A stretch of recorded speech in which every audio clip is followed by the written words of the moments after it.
Domination University.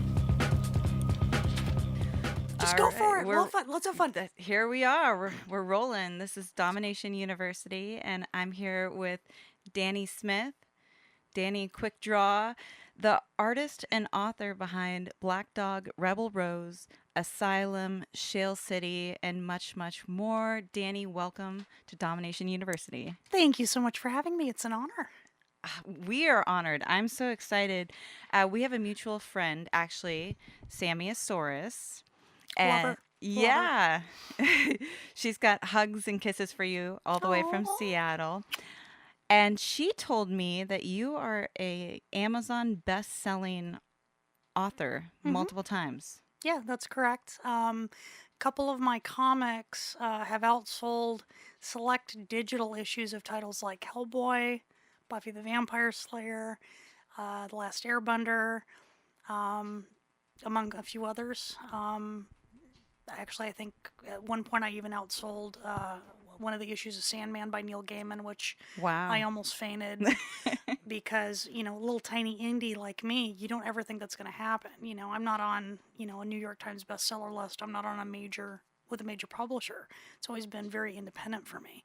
So, obviously, when those things happen, I feel very, very honored and kind of have to pinch myself. Yeah, yeah. No, I've been watching your stuff. So on Facebook and on Instagram, I think your IG name is Dani Quick Draw, and it's Dani. Right. And then quick like a fox, and then draw like drawing a picture. And yeah, you can find me on Instagram and on Twitter as well under Dani Quick Draw. And then just Dani Smith, actually Dani Smith Comics creator on Facebook. Awesome, hmm awesome. Yeah, your stuff is amazing. I was just showing Thank the you. Domu maintenance man earlier as he was setting up, and I'm like, oh my gosh, look what this woman is doing.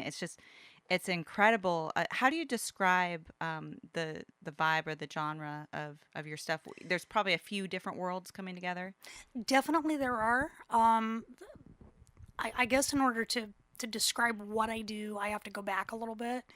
I've always had an interest in fantasy and horror. I'm a big horror fan. I'm a big fantasy fan. When I was much younger, 12, 13, I was reading high fantasy. And then as I got older, I switched over to urban fantasy, which is my new thing that I love. So definitely those two genres are big, big influences and probably the largest impact. I'm also hugely inspired by certain nonfiction themes as well. I'm a big fan of anthropology. I Oh consider yeah. myself a wannabe anthropologist. That's actually what I was going to study in college. I never graduated, but that was what I was going to focus on.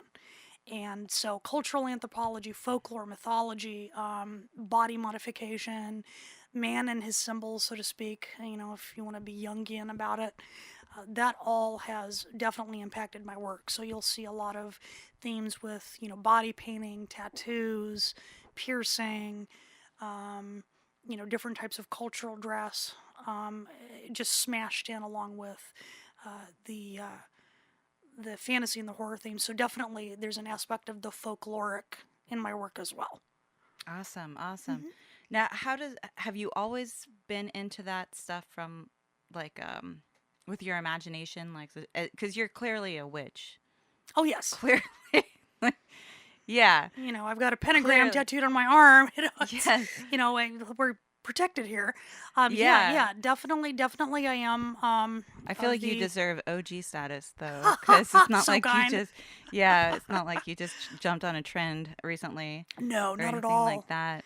Ever since I was very young, I mean, it probably sounds cheesy and probably a bit tawdry to say that Halloween was always my favorite holiday, even when I was a toddler. But my mother can attest to that, and that probably speaks volumes that I'm definitely a Samhain woman.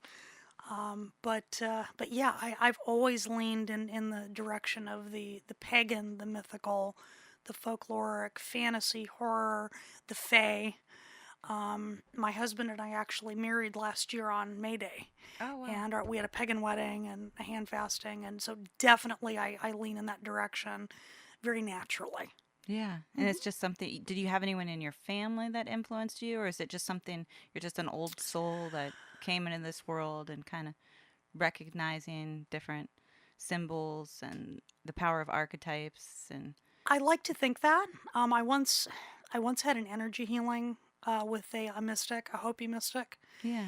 and a hand trembler, and she told me point blank. She said, you've been around a lot of times, so I have to take that to heart, and that I'm and be proud that I feel like I do bring some wisdom. I'm here to learn, but definitely I think ever since childhood I was really into that aesthetic. It's very Yeah. natural for me. Yeah. What's one of your favorite rituals that you would that you do maybe to rejuvenate or like moon cycle time or even if it's just burning like sage? What's your like witch's toolkit? Burning sage is a big thing. My husband and I actually both, come from a background where that was done a lot. So we do that periodically when we feel like we need to. I've been known to cast circles of salt around the house when I feel like that's needed. I live in a 100-plus-year-old house, Yeah. so there's a lot of energy here. Most of it's positive, but I've felt a need to do that periodically. I also meditate on a regular basis. I do guided meditations. Sometimes it's based on different times of the month. Normally, it's just when I feel the spiritual pull, and when I feel like I need to ground myself again. Yeah. So meditation's a very big part of my life. It's got me through a lot of hard times. Yeah. Don't you wonder how people don't meditate? I mean, I feel like I would Yeah, go I nuts. I agree. I mean, everybody's got to be on their journey in their own way, and discover things in their own way. I mean, I see prayer as the same thing. If somebody prays as part of their spiritual path, that's the same thing. But just going to a quiet place, I'm usually such an introvert that, Yeah. for me it's just natural. It's just like, oh yes, I need my quiet space, and I come out feeling rejuvenated. I really do.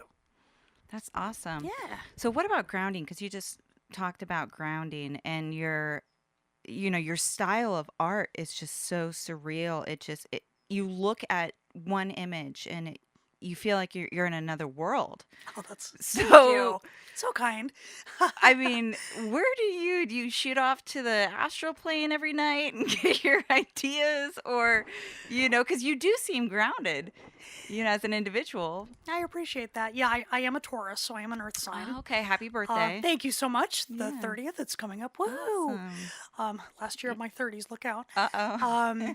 But I was actually taught some years ago how to do a grounding technique because I found that my energy was leaking all over the place. It would just leak out, and it would be either intentionally or inadvertently absorbed by other people.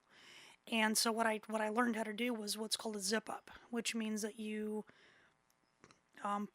take two fingers, usually the pointer and the middle finger, go down to the groin, and then you zip, going from the groin up to your neck, your throat. You go 1, 2, 3, and what that does is it consciously grounds you to the earth, and it zips up your energy. So that way you're not just blowing stuff everywhere. And if I ever feel like I'm in a stressful situation, I'm going into a stressful situation, like with crowds or with, possibly a situation where I'm dealing with people that are upset or what have you, I'll do that first. So that's a little ritual that I'll carry out. But normally, I think it's just mindset.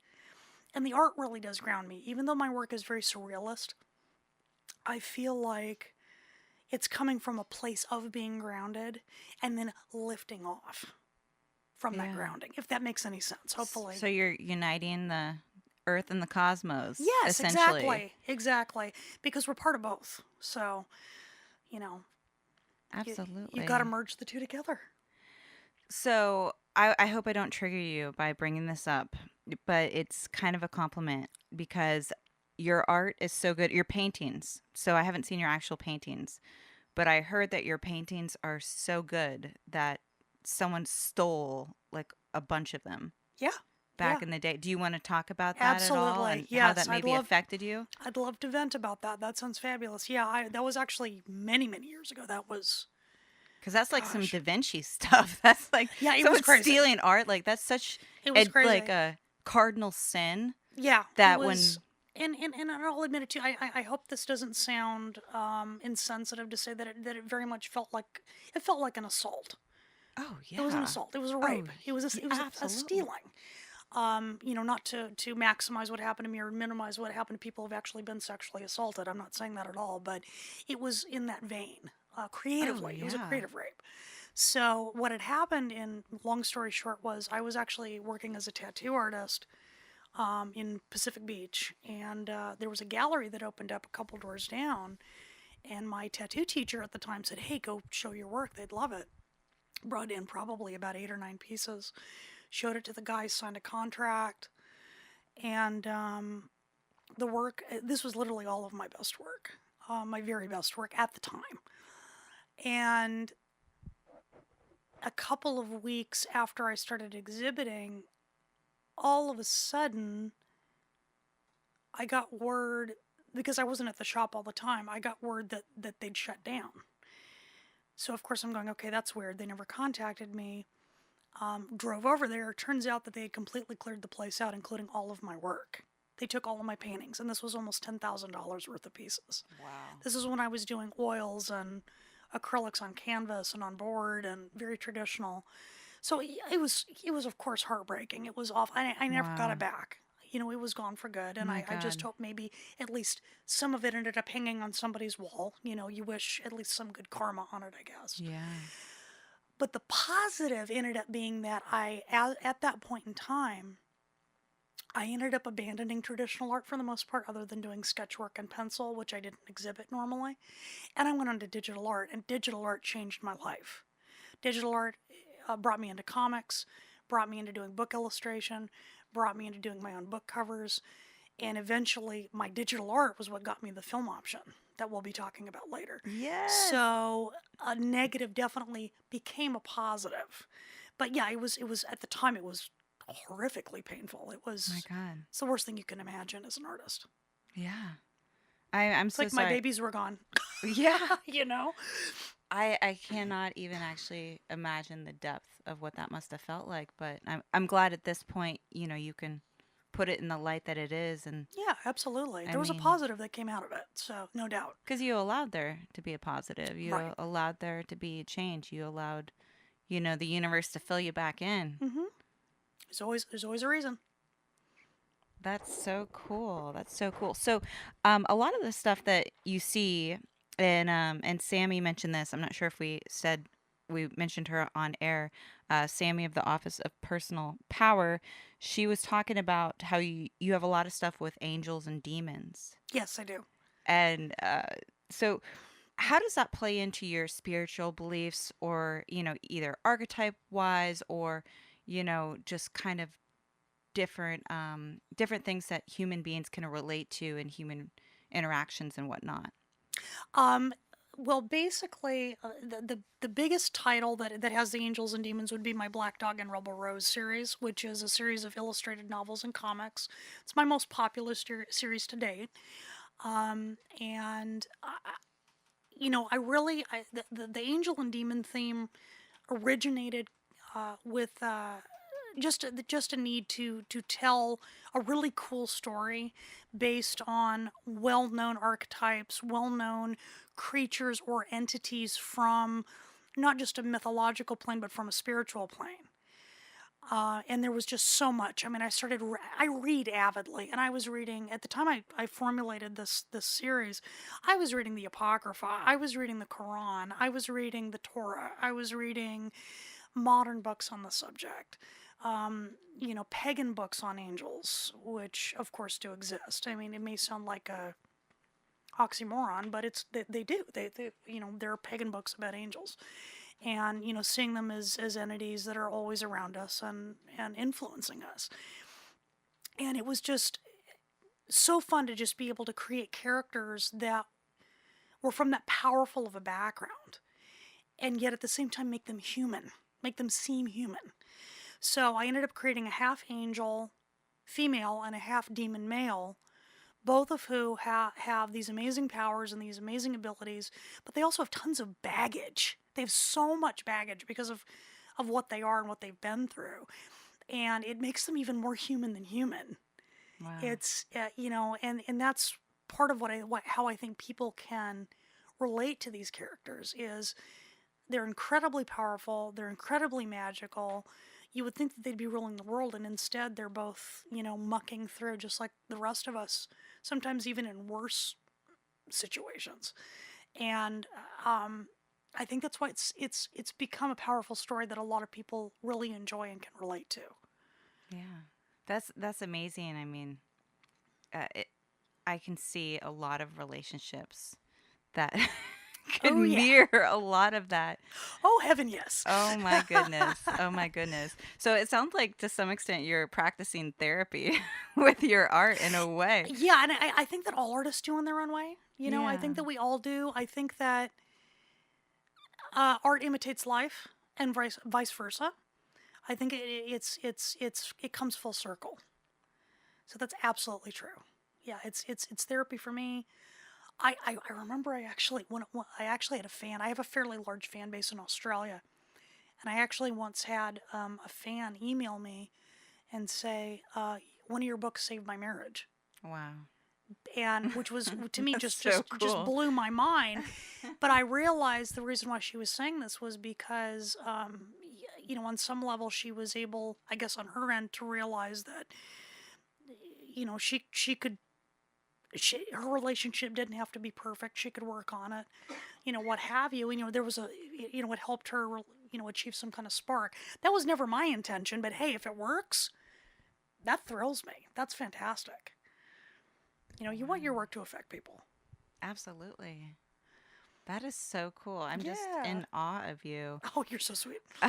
What do you think about modern feminism? Is there any particular female archetypes that you really connect with? I mean, you can talk about whatever you want right now. Definitely. It may sound strange, but I love the Virgin Mary. I've always loved her. Wow. She is the goddess. I'm not Catholic or Christian in any way, but I love the Virgin Mary. To me, she embodies the very feminine side of womanhood, the mother, the the forgiver, the nurturer, which I feel very very close to.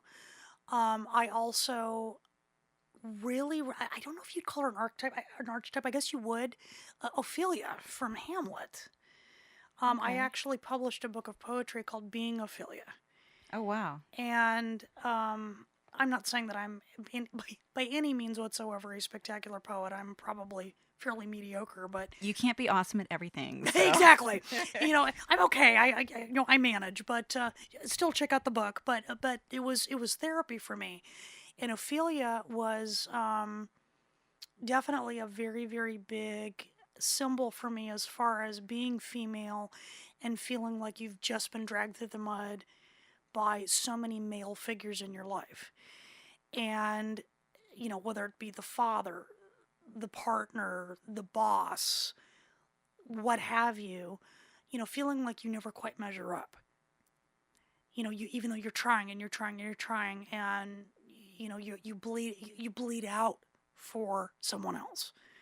And it's still never enough. And admittedly, I experienced a lot of that in my first marriage where I was just bleeding for somebody. And, I was Ophelia. I was never good enough.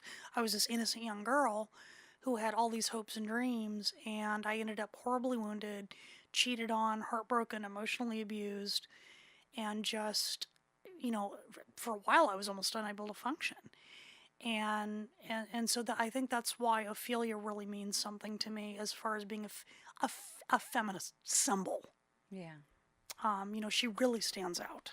Drowning herself because she just cannot cope with the pressures that have been put on her by the men in her life. And I'd say the third figure that I really identify with would be Breed or Bridget, the triple goddess. I actually have her symbol tattooed on my back, the triple knot, because she represents the three very important phases of a woman's life. Not to say that all women have to have the same path, but for me, becoming a mother was very important. Being in a long-term relationship was very important. That's just who I am naturally. I'm definitely the homebody Taurus. Aw.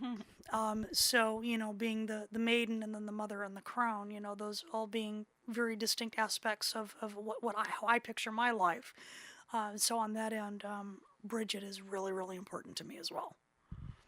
That's awesome. So you've been kicking so much butt with, being a professional artist. What else do you want to talk about motherhood with? Because that's, I mean, uh, I, it's so hard to be a professional artist Yeah, it at is. this day, no matter what. Yeah. But then to, put that on with all your personal, relationships, and then, to be responsible for another life. I mean, how do you juggle that, huh?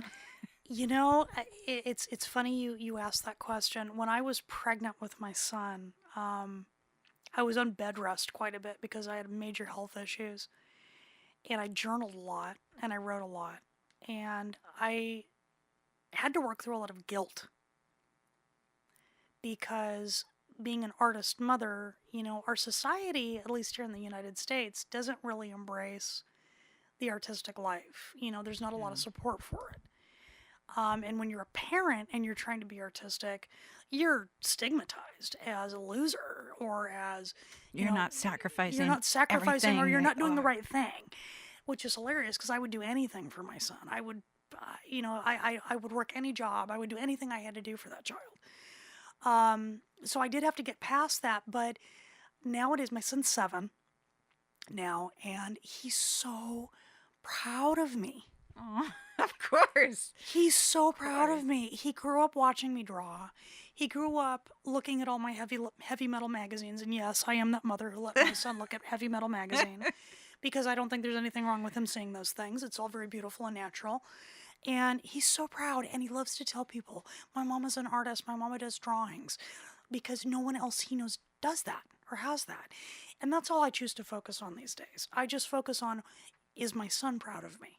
If my son's proud of me, that's all I care about, and that makes it right there. That's so cool. That's so Don't make cool. me cry. Oh, that's so awesome. So, I mean, you talked a little bit about art in society, and Hmm. it is, I mean, just the stigma. Unfortunately, society as a whole doesn't fully appreciate the value that art brings to life. Yeah, y- definitely not. and Yeah, society now still needs a lot of spiritual healing. We've more than made some ever. progress. We've made some progress. Yeah, I mean, look at Ophelia. At yeah. least we've, post Me Too movement. We've made some progress. Very good point. Exactly. What else do you think that art can like? What changes do you think art can bring to society, and society can bring to help art flourish more? Well, I think that artists need firstly artists need to be taken seriously. I think that art needs to be taken seriously as a profession. People need to see it as something that you're willing to pay good money for, just as you would pay good money to go to your psychiatrist or you'd go to your doctor or your local grocery store and pay for that, real super healthy organic food. Let's put the same value in art. So that's definitely what society can do for art. But I think what art can do for society is we can keep challenging artists and art creators as well as art fans. We can keep challenging society to ask questions, to challenge the status quo, um, and to I don't know if it sounds cheesy, but I think art brings beauty into a really tough world. Oh There's yeah. so much that you see on the news and that you see in, I've seen things that have just paralyzed me on the news. That I'm just going, oh my God, this is happening. This is happening to children. This is happening to families. You look at Syria. You look at things going on in, places like, the Sudan, and it just where people are being victimized. And we have to remember that there's beauty. We have to have something that we can escape to. And I think that art is one of those things. Art has really been what carries any society, whether it's primitive, whether it's modern. It helps people to survive. It helps people to last. And I think that's a lot more important than people give it credit for for sure. Yeah, absolutely. I heard they've been defunding a lot Yeah. of art programs. Hmm. It's so sad. I actually had a pretty good art program in Pennsylvania. And I got to take independent studies. I actually Yeah, took art lessons when I was 7. that's awesome. There was a teacher that put it out in the community. When did you start doing art? I mean, probably as soon as you got your first crayon. Pretty much. My mother, bless her soul, would tell you that I started when I was about 15 months old. That's her word, not mine. I don't remember, but supposedly, basically the moment I held a pencil, I was drawing. I wouldn't say that I was drawing well. I've seen some of my original drawings, and I go, oh, you can't even tell that I was going to be good at it at all. My son was way more talented when he was that age, but yeah, very very very young age started that, and then my parents, in their infinite wisdom, decided to go ahead and put me in the San Diego School of Creative and Performing Arts, Oh, which was wow. my primary alma mater. And that school had a very huge influence. I still consider myself primarily a self taught artist because most of what I do, I taught myself how to do. But that was still a huge influence. I was a dancer there, I was a theater kid, and I was also, of course, in visual arts. And I'd say there were times where that school actually saved my life. I've suffered from depression and anxiety most of my life, runs in the family, and SCPA definitely boosted me and made me feel like what I was doing was valid. I still have friends, including teachers from there, who are still very close friends of mine, like family, and so that was definitely a hugely positive influence. And then from there was mostly just independent study, and it's been I never had the urge to study art at college. I was always more into the sciences, anthropology and such. But art is, to me, it's a way of life. And I think that was basically from when my mind realized that I could do this. Oh, look, I can hold this thing and scribble on a piece of paper. There we go. I've always known what I was going to be. There Oh, was never a yeah. question. That's awesome. Hmm. Creating something out of nothing. I Hmm. think people kind of lose perspective because there's so much Photoshop right now. There's so much glam. Like we look on Yeah. Instagram and there's someone with like, they probably filmed this 3 months ago with like their, professional crew and whatnot. And like Yeah, and like they've had so much plastic surgery that they're like 13% real, and like the lip right. injections and the boob job, and their waistline is shrunk, by 50% by Photoshop. Yeah, and I agree. I mean, it's, and not to say that there isn't an art in that. I think that there is. I mean, if people are empowering themselves, that's great. I think it's wonderful either way. I mean, I have to admit that I use Instagram models, for my art sometimes, and it's a lot of fun, and I'm glad it's available. But just creating something from scratch, um, it's just raw inspiration. Really, is I think what you have to have, and Yeah. hopefully I'm making sense. But Yeah, no.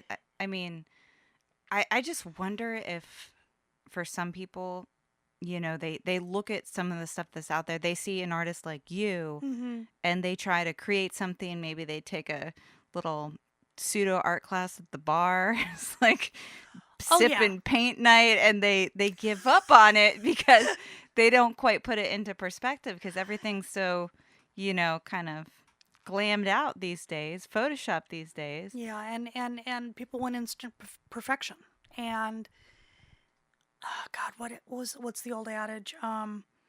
Art is 10% inspiration, 90% perspiration, Ah, I love that. because it's just the work, work, work, work, work, and it's not instant gratification. You have to work hard, and sometimes you're going to have those pieces that where you cry, you go, I'm not doing this anymore. I'm going to go work at a gas station, what have you.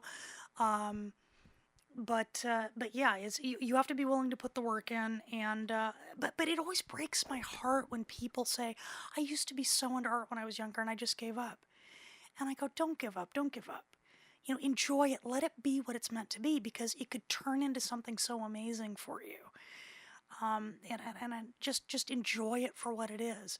I spent so many years when I was younger stressing over whether or not I was as good as so and so. Oh, my art isn't as good as so and so over here, or I wish I could do what so and so did. I've gotten to the point where I'm like, you know what? I'm just going to do what I do. If people like it, great. If they don't, whatever. Because ultimately, the whole point of it is to help me reach a new spiritual plane and to be fulfilled and to fulfill other people and inspire other people, that's all I do. That's fine.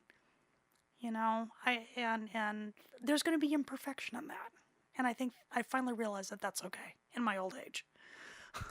That's life, you know? It's so Exactly. simple, but it's so hard to accept. It is, and I think humans we live in a society where everything is supposed to be perfection, and in reality, there's no such thing as perfection. There's no such thing at all. You know, I mean, all of those models you see, they're wearing 20 pounds of makeup on all of that. You know, it's an illusion. It's just an illusion. You know, that's all it is. And if you're going to create an illusion, you may as well do it with an open heart and with a free spirit and just enjoy it. Yeah, absolutely. So, even attachment, because I kind of want to go into what you were saying a little bit more from the perspective of manifestation, because I think Hmm. that's the Yeah. other thing that's so important to people spiritually, and more than, this realm, the artistic realm. But, Right. when you have all these expectations, and I think that there's a fine line between desire and, having the motivation to do something Oh yeah. and choking the shit out of it Yeah. because Yeah. you want it so much, Hell yes. Yes, you know? exactly. And you know what's so funny you mentioned that because that's actually been my struggle over the last about 3 years or so. With one particular aspect of my work, I have a film option for my Black Dog and Rebel Rose series, Yes, and yes, which is super exciting. But yes. people assume when you have a film option, you have $1 million in the bank and blah blah blah. That's not the case at all. Yeah, A film option is just that it's an option. It means that somebody in Hollywood wants to make a movie, and hopefully it'll get done. that's the first step, That's the though. first step. But you know, and my production team is amazing. I'm working with a producer who's from the Netherlands. He's absolutely awesome. He totally gets the vision. He's also going to star as one of the leads, and it's completely amazing. But it's also a lot of politics involved. There's also and a lot of waiting, and a lot of hits and misses. We've come to the point several times where we've almost got the funding, and then it falls through the cracks with this or that studio or what have you. And so I've spent a lot of time meditating and attempting manifestation by doing, guided meditations for what do you desire, what do you want to have happen. Let's manifest this. Let's believe in abundance. But at the same time, like you said, let's not choke the shit out of it. Let's not choke it to death. Because if you try to grab hold of the reins and control too much, the universe is going to step back and go, "Whoa, this is on I my can't time. help you. This This is is on so my rude. time, not on yours." As whatever you want to say, this is on God or the God's times or the Goddess's time, whatever. It's up to the universe to decide when things are going to happen, and it's going to happen at the right time. But as humans, we're down here in the trenches, and the gods are up there on the mountain, and we can't see what they see. So it's kind of like you kind of have to just step back and just let go. You communicate, you say, yes, I believe in abundance, I welcome abundance, but I'm not going to force abundance because that's not possible. Right. Effort. When you Yes, start you putting put in the that. work, Yeah. but you don't choke it.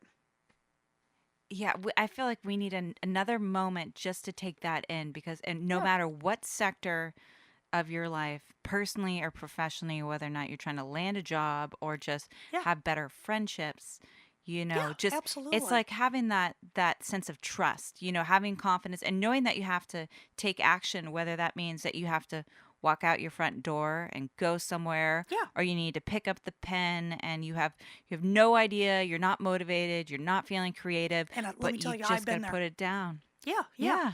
Yeah. You show up. It's that simple. You show up. Even if you're half-assing, you still show up. And it's not to say that you have to force that all the time. Sometimes we do need to step back so we're not killing ourselves. I'm a workaholic. I'm somewhat of a type A personality. I'm a perfectionist when it comes to that. I will drive myself crazy overworking myself. I've had times where I was working a full-time day job and doing art and raising children. And, sometimes, yeah, you do have to step back and go, you know what, now is not the time. But, you still, most of the time, you still need to show up and at least make the effort because that's when the universe goes, okay, you really want this. And it's just that simple. One foot after the other. That's it. Just baby steps. Baby steps, baby steps. That's it. Action, not necessarily effort. Because effort Yeah. is like a work energy. Effort It is like a is. struggle. It's like resistance, friction. Yeah, and one thing I've learned through meditation, the universe really wants you to put down the paddle and just go with the flow of the river. And it's that simple. Stop trying to paddle upstream. Just go with the flow. You're going to reach what you need to. As long as you're putting in the good work, you're keeping a positive attitude, you're keeping the right mentality. So I do believe you reap what you sow. You know, if you put negativity out into the universe, that's what you're going to get back. And I've done that. I've gone through that phase where just feeling down and feeling bummed and feeling depressed. You know, sometimes it's hard not to. But I've consciously tried to decide, you know what, I'm going to believe in abundance and I'm going to let the universe go, basically. This is when this is going to happen. This is the best time. And just trust. Just have faith. It's that simple. Absolutely. Mm-hmm. Just one more moment for this. I hate to choke this, but No, this is such choke an away. important thing. Choke Sammy and I away. actually did an episode. Our third podcast is on the law of attraction. So just to drive this point home a little bit further, because I know a lot of your fans are probably going to listen to this episode, Yeah, and they're going to want definitely. to know, like, more manifestation tips to your point. Right. If you sit on the couch, that's what you're going to get. You're going to get sitting on the couch. You're going to be a couch Just potato, all and that's you it. have to do is find one thing to do. Yeah. Find your first step. Yeah. Make a list, one thing at a time. Like, Exactly. Organize your thoughts, and like I said, half-ass it. If you at can't least get, you're in movement. at least do something, because that's going to send ripples out. It's like dropping the stone into the pond. The ripples are going to go out, and eventually you're going to be given that strength. You're going to be given that motivation right at the right time. You just have to throw that stone into the pond. The primordial waters, so to speak. I love it. I love it. I love it. So, how about that San Diego art scene, huh? Are you're born and raised in San Diego? Born and raised, still living here, living in the house that I was raised in from birth. Really awesome. It's like coming full circle. And I gotta tell you, okay, we're just talking about positivity, but I gotta tell you, I'm not really involved in the San Diego art scene anymore. I haven't been in quite a while, simply because the San Diego art scene is very based on live art and at bars. Yeah. That's the big thing. That's the trend. That's how it was when I used to live down here. Yeah. Yeah, and it still is very much that. And I used to be a big part of that. That's actually how I met my husband, was through the live art scene here in San Diego. And so it definitely had its place. It had a purpose. But what I'm doing now with publishing, with filmmaking, with trying to have a larger presence online with Instagram and social media, and trying to promote myself, I found that staying home and just working and not trying to push myself out to a live audience was so much more fruitful and more productive for me. I'm not judging anybody else, but you really don't see me out and about. And I get that question all the time. Hey, are you still showing up at such and such a venue to do live art or to do art shows? No, I simply don't have the time, because it's not fruitful for me anymore. Right. It's more like social hour. That ship has sailed. Yeah. But it doesn't had do its any- place. Of course it had its place. I mean, like I said, I met my husband. I mean, you couldn't, Right. who's now my partner in crime. You couldn't ask for anything better. I mean, I have no regrets, but it's just, I don't feel like I have a place in the scene, specifically the local art scene, any longer. Of course, I still do, I still periodically do signings. I'll do signings at a local bookstore or at a local comic shop or something along those lines, if I can manage it. But most of the time, I mean, that ends up not even really doing much for me. Friends and family that are already fans will show up. Yeah. It's kind of funny, because if I were to go to Australia, which, as I mentioned before, is one of my biggest countries for fandom, it would be standing room only if I did a talk, or if I did a signing, Cool. or if I were at a convention. Here in my hometown, it's a lot more wishy-washy. There might be a wall-to-wall pack. There may be like my parents and my husband and a couple of friends showing up, and that's it. And it's just, to me, it's not worth it. Yeah. there's just so much going on in San Diego all the time. And for There me, is. I don't feel like I could ever move back to San Diego because it feels too much like a vacation town. I never really felt It as motivated is. out here. It Like is. You I want to want just to lay back on a relax. hammock in the backyard. You know Yeah. what I mean, girl? Yeah, it's just San Diego, much love to you, San Diego, but you're just so comfortable. Yeah, But exactly. I just not myself also. I'm not at the stage in my life No, where I want to be comfortable. we're just not there. Yeah, It's and not time. Maybe when I'm retired, fine. right. Down the road, when I'm in my 50s or 60s or what have you. But it's just not time for that right now. Yeah. And the funny thing is that you mentioned that the big thing that changed that for me was having my son, Riker, Makes sense. Yeah. and I had to focus more. There had to be more focus. It couldn't just be about social hour. It Yeah. couldn't just be about going out and drinking and chilling and shooting the shit and all this other stuff. It had to actually be productive. Right. And being in the local art scene here, again, not to badmouth, but for me, it ceased to be productive. It's just that Yeah. simple. Yeah, I mean if you had a nanny and you didn't have to Yeah, if I were a work and stuff millionaire, like that, absolutely. that's one of my things because I'm a Virgo. I'm also, a workhorse and A stuff like workaholic. that. And You and I are both earth signs. We get yeah, it. I'm the Nose type to the of, yeah. grindstone.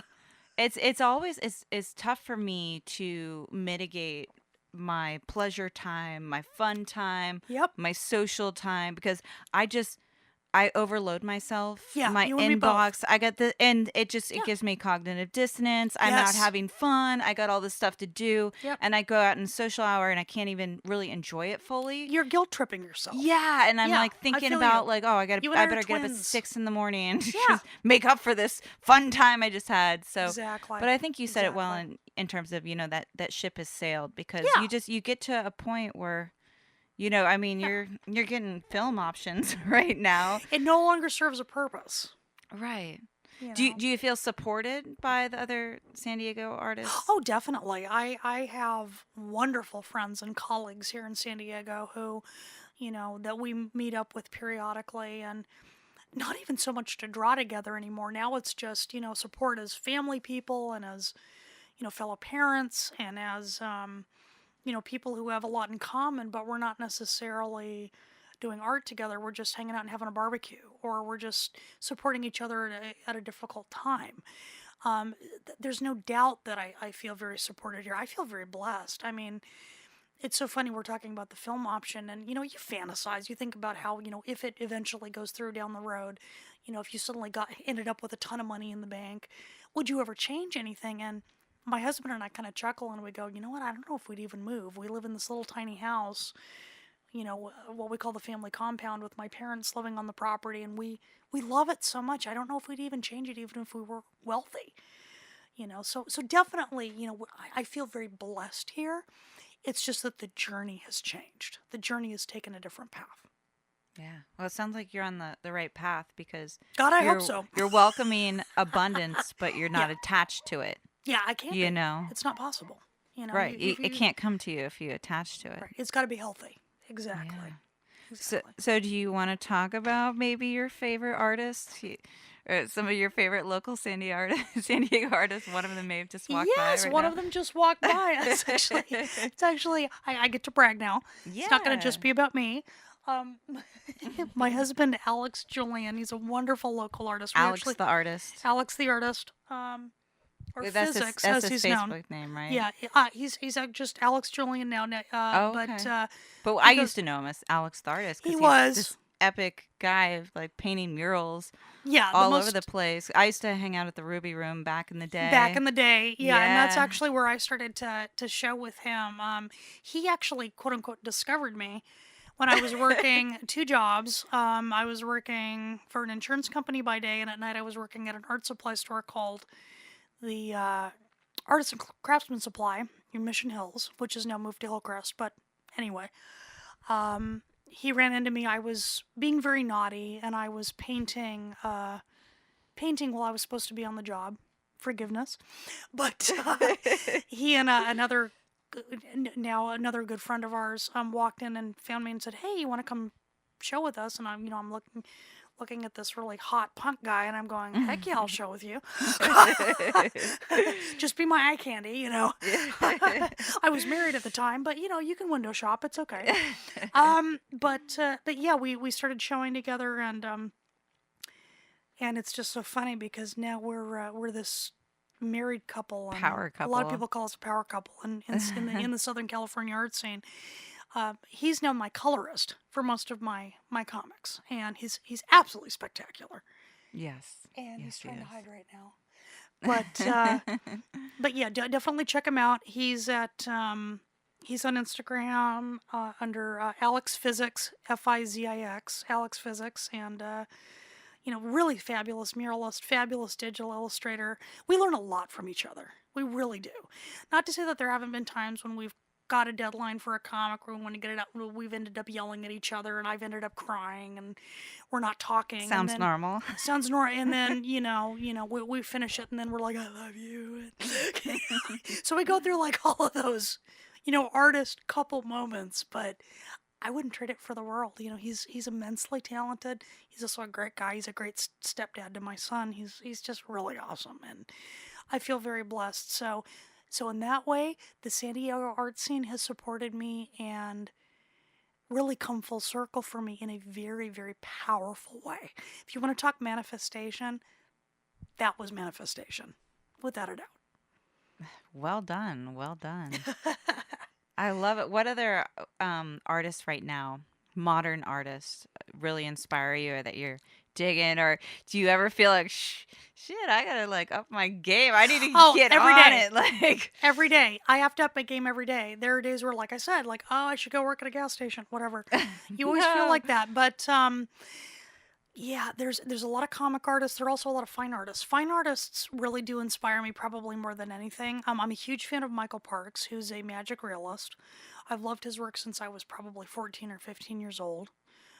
Wonderful, wonderful surrealist, magic realist artist. Been a big influence of mine for a long, long time.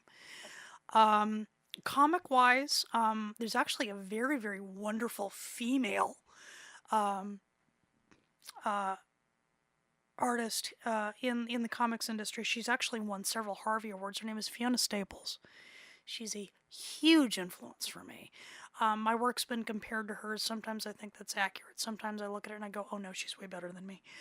But, she's a big influence. And she struggled just like a lot of women have in the comic art industry, where it's very much a man's world, where she's been judged unfairly. And, she actually did a cover once where she actually depicted it was actually the cover of the first issue of Saga, which is a best-selling comic series that was written by the same author who did a lot of the Lost screenplay for the television series, and she actually depicted a woman breastfeeding, and she got so much flack for showing a woman breastfeeding on a comic book cover. As if not breastfeeding wouldn't kill the baby. Yeah.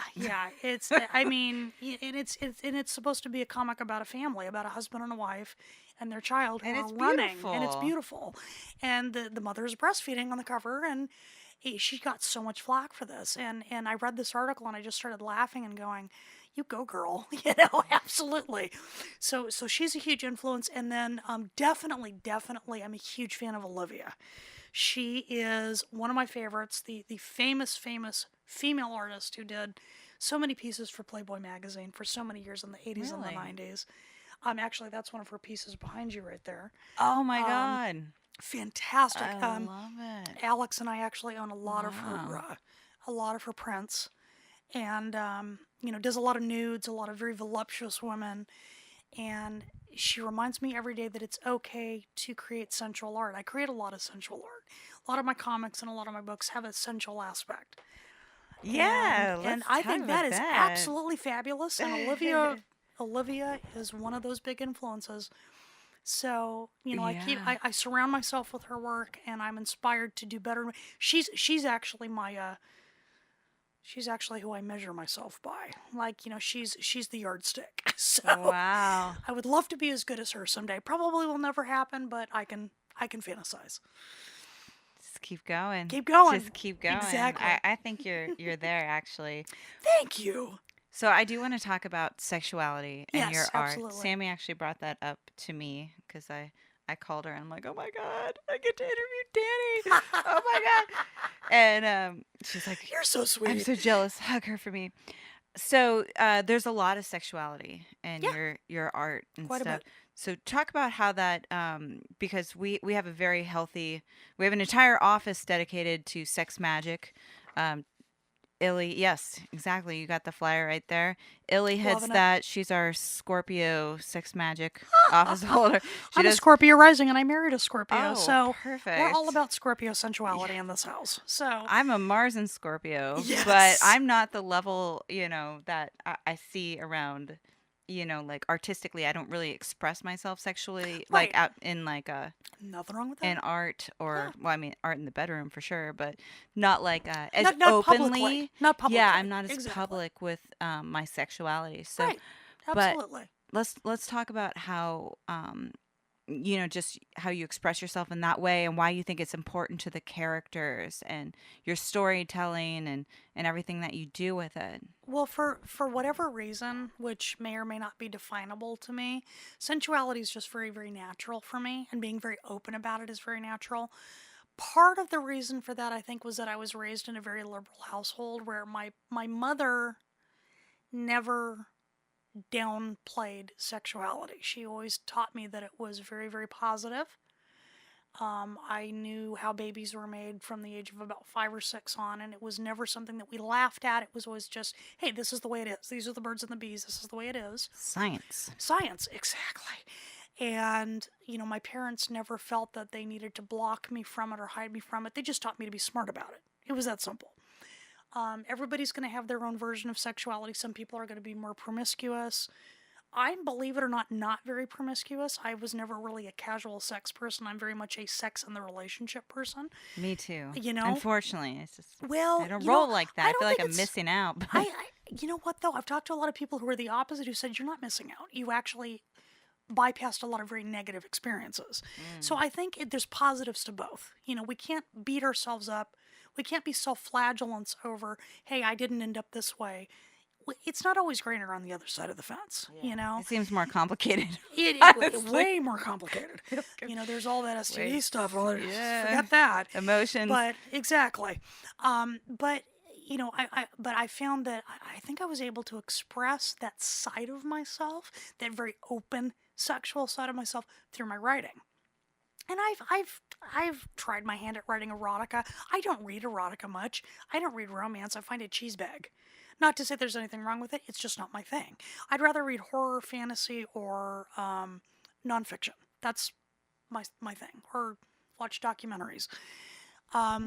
But there's definitely a sensual aspect to all of the comics that I write, all of the novels that I write. Love is frankly talked about. Sexuality is frankly talked about. Characters are very open with each other. Black Dog and Rebel Rose, which is again my most popular comic so far.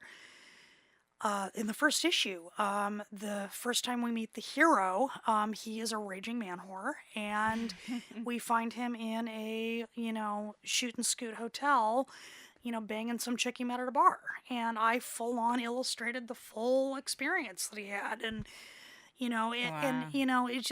but it's a way to again show that aspect of the personality and show how he's going to be growing and changing and maturing. And it's so true for, It a is lot of because, men in well, life. It's right, a big part right, of a their big part of just it. their journey. Yeah, and even some women, it's true. Right. And so and it's very natural. That's the only way I can describe it, is that it's natural for me. Now, I'm a huge fan of Heavy Metal magazine. Huge fan. I've had a subscription for a long time. I have a lot of back issues. Heavy Metal, the original animated film from 1979, 1980, is still one of my favorites. And that's a big influence on what I do as a comic book artist, distinctly, was, sensuality is embraced. Sexuality, nudity, exploration is all very, very embraced and by the artists and the writers in that publication. And a lot of those writers and illustrators are actually from places like Europe, South America, Central America, places where sensuality, outside of the church, of course, is considered very natural. And I'd say that I share the same philosophy as those artists and illustrators. I'm a little bit more like a European artist or illustrator in my perspective on that. Yeah, very natural. Mm-hmm. As you said, that's yeah, you just killed that question with that. Boom! Yeah, it's natural. Okay. Yeah, Splat! that's true. That's true. So, what about storytelling? What are some of your influences with that? Because I mean, the fact that you do both, and that's why I Right. wondered. I just, I'm like, wow, you're doing all this stuff. Like, Right. And you, most comic book artists, it's like you're an artist, or you're a writer, mm-hmm, or you're a colorist, or you're an inker, or you're a letterer. I do all of it. Um, like I mentioned, my husband does a lot of my coloring, but sometimes I'll do my own. I'll do every aspect of the job. Storytelling, people are probably going to chuckle. Most of my literary influences are actually male authors. I'm actually a huge Stephen King fan. His Dark Tower series is one of the biggest influences that I've ever had. Massively awesome. Um, he is, in my opinion, still one of the finest entertainment based authors out there. His work is so visceral. You can feel it. You're in the story with him. So when I'm trying to be inspired for my own writing, whether it's script writing or it's writing a novel, I always look to his work. Another huge influence for me is China Miéville. He's a skin punk from London. He's also a communist. Um, but he's an absolutely fabulous author who writes weird fiction. And a third would actually be John Lindquist, who actually wrote Let the Right One In, which was a very well-known vampire novel. He's Swedish, very popular vampire novel that then was made into a film and became another American horror movie called Let Me In. He's like the Swedish Stephen King and is a huge influence as well. Very surrealist. And, I'd say between those three authors, I have endless, endless inspiration. That's all I need to go to, really, for inspiration, other than, folk tales and mythology, and occasionally your anthropological article. yeah. But yeah, those are probably my three biggest influences in a literary sense. Poetry wise, I'm more of a Sexton fan or something along those lines. But literary would probably be those three. Wow. You have me with anthropology, Yeah, but I got to tell you this. I hate horror. that's okay. I'm A like lot of a people do. wimp about it though. Like, I am too in oh, some ways. There's some horror that I cannot watch, and I will cover my eyes and I will be laughed at. And that's very true. It depends on what it is. The Ring, when The Ring came out, I couldn't sleep for 2 weeks. I couldn't go to the bathroom by myself. I mean, so no, it's fine. I'm not going to judge. well, since we have mutual friends, and I'll allow you to judge, but so Sammy and Dusty are the godparents of your son, Yes, right? they're honorary godparents to my son. Correct. I was staying at their place. Have you been to their place in I Seattle? have not as of yet. Hopefully, one of these days. You got to get up there. They have an entire room dedicated to horror. I've seen the And photos. I always grumble. Like, it is the creepiest room. There's blood coming from the And see, I ceiling. love it. See, I'd It's, be in there just going, okay, let's take pictures. I always go in there and I ground it. And I wake up in the morning. There's Michael hanging over me. There's like See, that's just good Freddy taste. Krueger lanterns on the walls. And like, we I just love have it. this running thing with it because one time, because they're big horror buffs, Oh, of like course. you, Yeah. one time Dusty asked me, what's the scariest movie you've ever seen? And Oh, here we go. I said, Critters. That is, And he said, wait, what? And I'm like, yeah, Critters from like, what was that, the 90s? Early 90s, maybe, Late late 80s? 80s. Yeah, something like that. that is, And he that is, didn't believe me. And then he's like, hey guys, I got to tell you something. And he announced, because they always roll with like a dozen Desert They people always hanging roll out in the deep. living room, exactly. He told The everyone. crew. He told the crew. He's like, "Hey guys, Fran just said the scariest movie she's ever seen is Critters." And of course, everyone's going, quick! What can we put on now? Quick! We've got to mature her right this very Oh, moment. my And you're going, God. no, no, that's Critters great. fucked me up. That's so great. I Hey, was a you know kid. what? You know what?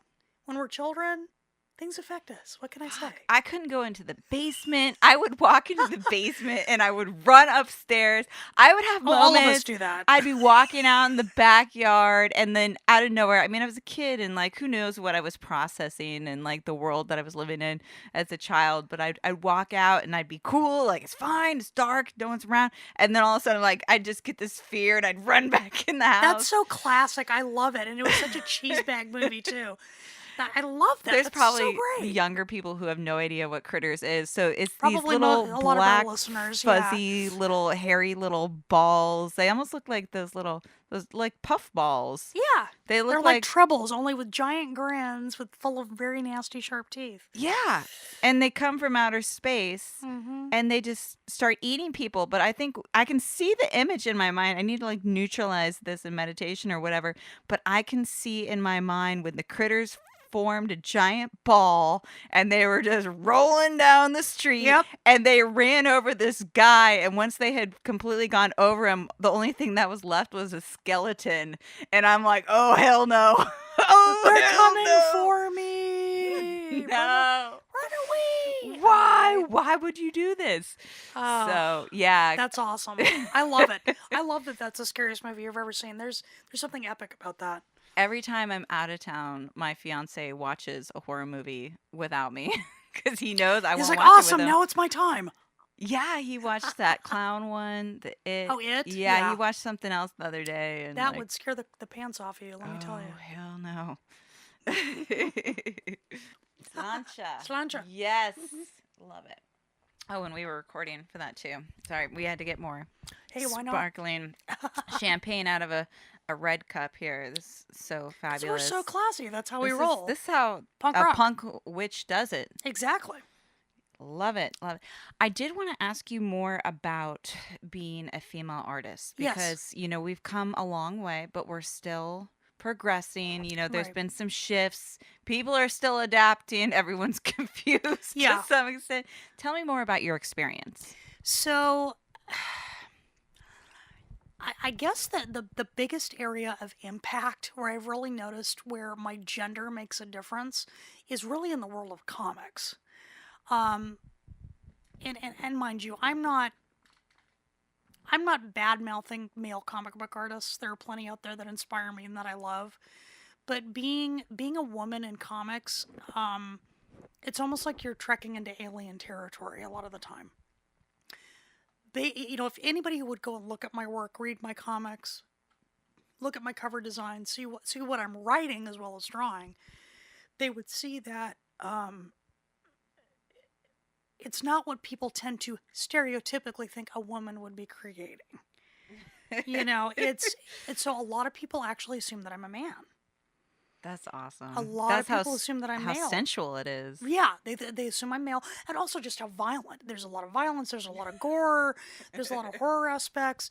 I actually wrote a lot of Black Dog and Rebel Rose from the male perspective. Skriker, the main character, who's half demon, I call him my the dirty little man who lives inside me.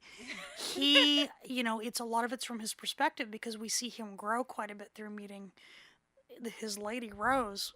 And, but a lot of people assume that I'm a guy. And I think the thing that makes me kind of the craziest is that once people realize that I'm female, a lot of guys will try to get in my pants. Don't ask me why. I don't understand what it is, but I'll start getting all the weird stalkery messages online.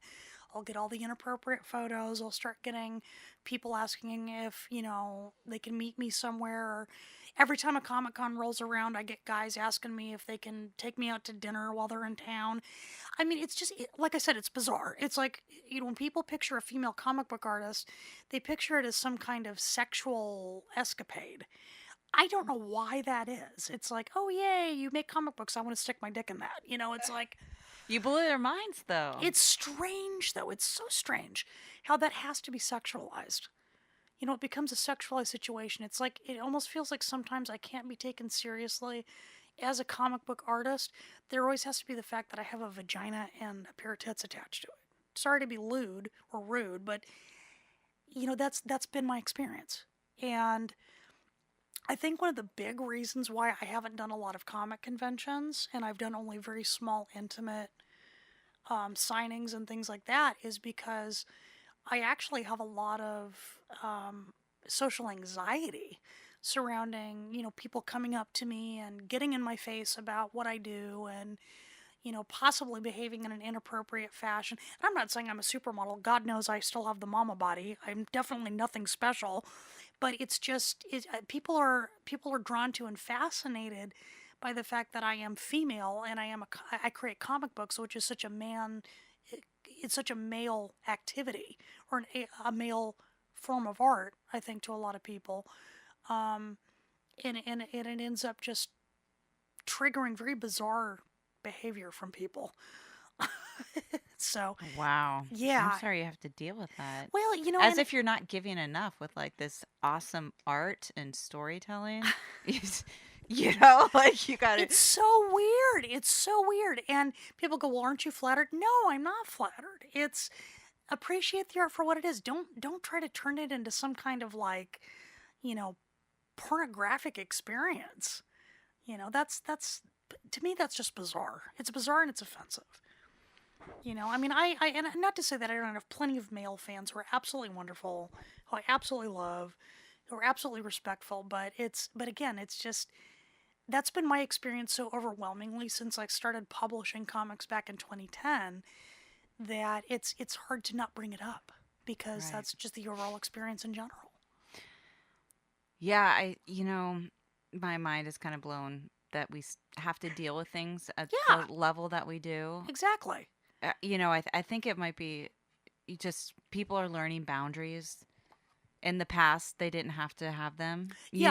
and And the boundaries don't exist. The yeah, boundaries still don't exist. And my experience has been with a lot of, these weird messages and like, kind of like the weirdo creep, what I call the creepers is, don't send Danny know, dick pics yeah, just please do not because send me she's dick pics. Please amazing.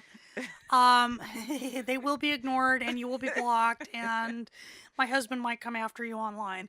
Look out. Don't do it. Just don't do it. But it's literally that there's no boundary and the assumption by these individuals is that there shouldn't be a boundary. Because I'm doing sensual art, because I'm doing storylines that have sex and have romance and have violence and gore and all of these very, very in your face themes, that she must not have boundaries, which is the furthest thing from the truth. I don't know if that makes sense, but it's like the assumption is that I shouldn't have boundaries, and guys get offended. They get so offended. If and I'm as polite as I possibly can be because you have to take the good with the bad with a fandom, but they get so offended when they realize no, there are boundaries here. Yeah. Oh God. Yeah, boundaries. I think. I mean, this is just something as a society we need to do a better job of teaching people at a young age. Of No course, matter what the gender is, how to respect other people. of course, no matter And what. just locker room talk and just the whole like guys just got away with so much shit for so long. Mm-hmm. Yes. So it's changing. It's I feel like we're in the right direction, and Yeah. and so much good has happened. So much There's has. it's not turning back. Like No. we got way too much We've done it. swing. We have evolved. We have definitely evolved. And I think it's important for me to make the point that I am the mother of a son. I'm the mother of a boy. I never want my son to be ashamed of his gender. I never want him to feel guilty for being male, but I also am attempting to raise him in a conscious manner. So, I guess you could say that I'm kind of, I try to be balanced in my perspective simply because, there are so many males in my life that are so important. And I'm not anti male by any means, I enjoy writing from a male perspective. Like I said, I am the mother of a son, but definitely I think that we need to continue to try to be more conscious. We need to look at history. We need to be honest about history. We need to be honest about victimization and misogyny and and all of those things that have come with it. And we need to evolve more. That's definite. And I think we still have a ways to go, We unfortunately. do. Yeah, I know we do. We got a lot of work cut out, but it's interesting hearing from your perspective because you're so humble. Oh, You're you're sweet. so down to earth, You're and sweet. you do what you love. You create this just pure magic. I mean, just find Dani Quick Draw, Dani, and just look at one image. The first thing that pops up, and it's just it transforms like your world. Like you go somewhere else. You're in another place. Like She's making me blush, folks. It's it's happening. it's so Thank you. beautiful. It's just absolutely gorgeous. I've never, because I have a lot of people that I'm connected to online, but Mhm. and sometimes you see this shit, you're scrolling through Facebook or Instagram, you're like, Like, meh, what the hell meh, is this? but I have all your stuff. Like, it's just I've never like not just stopped and just loved it. And I always love your stuff, but I truly, truly love it and I stare at it. So what you don't know is that before I hit the like button, I am staring at that stuff and I'm like, You honor me so much, and that is that's so what I think. gorgeous. Going back to, we're talking about what we want to do in society with art. We want to impact people, and that tells me that what I'm doing is right. What I'm doing is impacting you. You're taking a moment out of your day to enjoy something. I'm uplifting you in some way. If you're worried about something, I'm taking your mind off of that, even for that 5 or 10 seconds that you're staring at that work. That means I'm succeeding, and that's all I could ask for. That puts so much value in what I do, and I'm so grateful to hear that because there are days where, like I said, you go, why am I doing this? Yeah. There are, and that completely validates what I do every day. Right there is that I'm making an impact. Oh yeah. You inspire me, woman. Oh, You really do. you're so sweet. So I never thought I would say this, but I think I'm sick of all those Marvel movies that they keep pumping out. What's that other comic one too? They just keep pumping out one other movie after another movie. Yeah, Disney bought Marvel out, Jeez. and then they just put their trillions of dollars in there, and I'm you sick know, of it. I'm bored. you I know, grew up with X-Men. I freaking love that shit. oh yeah, it's I'm, amazing. But I'm after a while, it's over it. kind of like, okay, guys, Forced. like, you know, I know I'm gonna get so much flack from friends and colleagues in the industry because I'm semi bad mouthing Marvel films and such, but We just need something else. let's have some more variety. I think let's have some more Yes. variety, and I gotta tell you, I was never a huge reader of the big two comics, the Marvel and the DC. I was, not to say that I wasn't a fan in some ways. I respect the art, I respect the characters, I respect the storytelling and the creation behind it. But I was always very much an independent comic fan as a reader. I love independent comics. One of the biggest influences on me as a comic book artist, I can't believe when you asked me originally, I forgot about this. James O'Barr, who created The Crow. The Crow was the first comic book I was ever into. And it's still just an enormous influence on me. And it was independent. It was published by a tiny publisher originally called Kitchen Sink Press that you had never heard of, and that's now defunct. Image, which is now huge. The publisher of The Walking Dead. They used to be so tiny they were a blip on the map. It's I agree. We need to have more of that independent spirit because it'll provide more variety for our palate, so to speak. Right, right. I mean, yeah, you can pick your favorite breakfast cereal from the variety pack, but after a while, it's like you're just not hungry anymore. Right, yeah. And Stanley, God rest his soul. Rest his soul. Yep, Man, blessed be. yes, love, love, love all of it, but there's just And he was amazing. there's just so much independent art that Yeah. that just needs to come in, and you just And that got to doesn't make a get little noticed. space for it. Yeah, But exactly. Black Dog and Rebel Rose has an option. Yes, we do. Yes. and yeah, it's been a long time coming, and we're working hard on it. I've got a wonderful production team in Los Angeles working on the film. Tell us more about it, So or just a story, because I can buy this. yeah, you Correct? can buy it. You can absolutely buy it. Black Dog and Rebel Rose is available in a couple of different formats. You can buy the first issue of the comic um, pretty much everywhere. You can buy that on Amazon. You can buy it at indieplanet.com, which is my primary publisher or printer of and distributor of my print comics. You can buy it on Comixology, which is the largest digital comics retailer on the planet. It's pretty much available everywhere. You can also buy it as an illustrated novel. Now, one thing I do want to mention is since the film option came about and I started to work with my wonderful producer who is from the Netherlands, we've been working on a rewrite of the script. He wants to actually add new characters in. So we're actually going to be releasing a new edition of the novel that's going to include new characters and new developments. But if you're still interested in reading the story as it is now, which I highly encourage you to do, you can buy the novel of the same title, Black Dog and Rebel Rose. You can buy it at Barnes & Noble. You can buy it on Amazon, Indie Planet. If you're international, you can buy it on bookdepository.com and get free shipping anywhere in the world. Definitely check it out. But going back to the film option, the production company basically are doing exactly what you were just mentioning. They wanted to create a film, an independent film, based on a tiny independent comic that is telling a different type of story, and than what you're seeing out and about with Marvel and with DC. Not to badmouth those, but something for a different palate, like different taste. Exactly. And in a nutshell, Black Dog and Rebel Rose is the story of two supernatural hunters.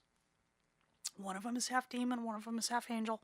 They run into each other in an abandoned town in the middle of nowhere that's overrun by vampires. They start out as rivals. They start getting to know each other. One does not know what the other one is, and vice versa. They should be enemies. They end up becoming companions. And yes, there's romance. Yes, there's all that, but it really is also about how each character grows and changes. Both of them have their own issues. Both of them have, both of them witness tragedy in their lives, and they're very, very human. They're very flawed. Even though they're very powerful figures, they're very, very flawed, and they both have to grow, and they both have to change, and they help each other do that.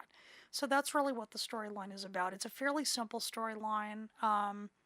There are a lot of great monsters in it, a lot of great creatures, very, very fun. There's one heck of a villain. It's actually a female villain, very powerful female villain. Nice.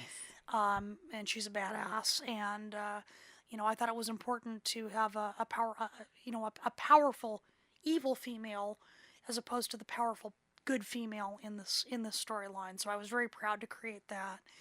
And it's definitely for people who are ready for something a little bit different. Awesome. Yeah, I'm ready. Woo-hoo! I'm ready for something different.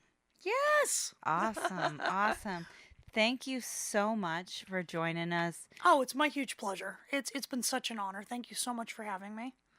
I love it. Dani Smith, Dani Quick Draw, Dani, artist, author, Black Dog and Rebel Rose, Asylum, Shale City, and so much more. So follow her so you can keep up on all the amazingness that comes from this. I don't know what you're tapped into, but you just bring it's the lavender awesome. light, my dear. It's yes, just the ray coming straight down. I love it. I love it. Thank you. You're welcome, my love.